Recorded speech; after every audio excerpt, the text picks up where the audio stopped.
ये भैया एगो लड़का एगो लड़की से हद से ज्यादा मोहब्बत कैले बड़े से। कैसे कैसे लड़किया के कहीं और शादी हो जाता इस सदमा लड़का बर्दाश्त नहीं करत, एकदम नहीं के रो रो के अपन तबीयत खराब कर ले बा। हॉस्पिटल में भर्ती बा, एक बोतल के कहो 8-10 बोतल पानी चढ़ गइल बा, नस छेद हो गइल बा। लड़किया जब ससुरा में सुने ले बिया तब मिले खाते अपना राजा जी से कहती कि राजा जी शादी रउआ से भइल बा त का हो, प्यार केहू हमारा और बा जौन की हमारा खातिर आज हॉस्पिटल में भर्ती बा।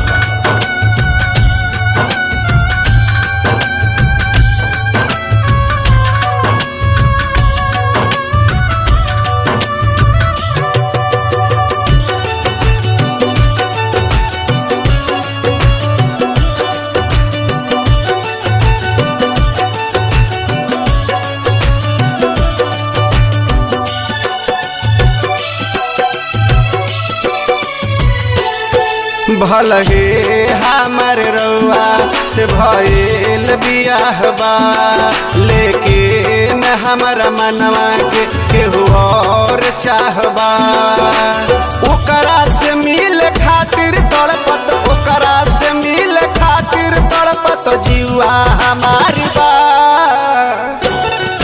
हॉस्पिटल में भर्ती लभरवा हमार बा, हॉस्पिटल में भर्ती लभरवा हमार बा।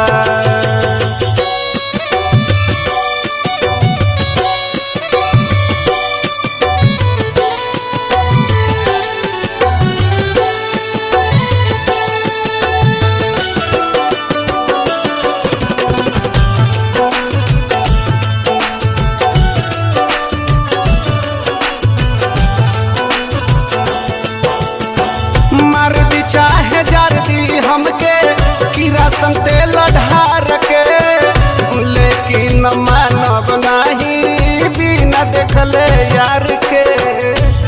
ई राजा जी हमरा के चापा कल के पाइप में डुबा डुबा के मार दी, भले हमरा किरासन तेल शरीर पर ढार के जार दी। मर जाए तो कोनो बातें नहीं खे, लेकिन जियब तो बिना मिलने ओकरा से मानब ना। वो हमरा खातिर तड़प तड़प के मर जाए।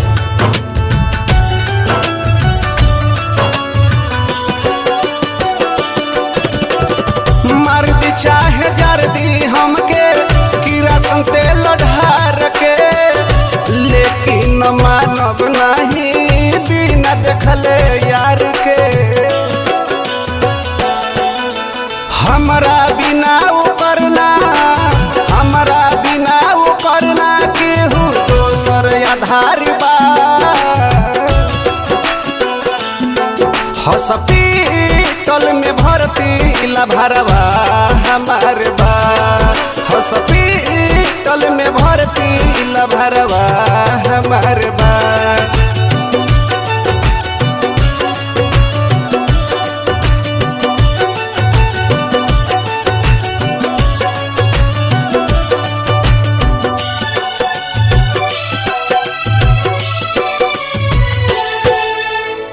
सासो कर बसल बाटे हमरे हो सास में, तड़पत होई है मनोज हमरे हो आस में। हमरा से उतना प्यार करेला कि जैसे पानी बिना मछली तड़पे ले, वैसे ही हमरा के देखले बिना उ तड़पत होई। जौन घर में सिकड़ी देखतनी ओकरे बनवावल ह, जौन है पीठ पर टेटू देखतनी ओकरे छपवावल है। ये राजा जी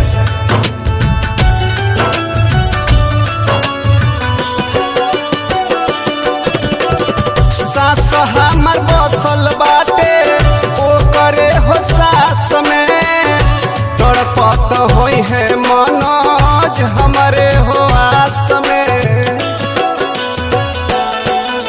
परवाना हमर मानो, परवाना हमर मानो, बतिया बचपन के प्यार बा। हॉस्पिटल में भर्ती लभरवा हमार बा, हॉस्पिटल में भर्ती लभरवा हमार बा। भल हे हमर रउआ से भइल भइल बियाह बा, लेकिन हमारा मनवा के केहू और चाहबा। ओकरा से मिल खातिर तड़पत, ओकरा से मिल खातिर तड़पत जीवा हमार बा। हॉस्पिटल में भर्ती लभरवा हमार बा, हॉस्पिटल में भर्ती लभरवा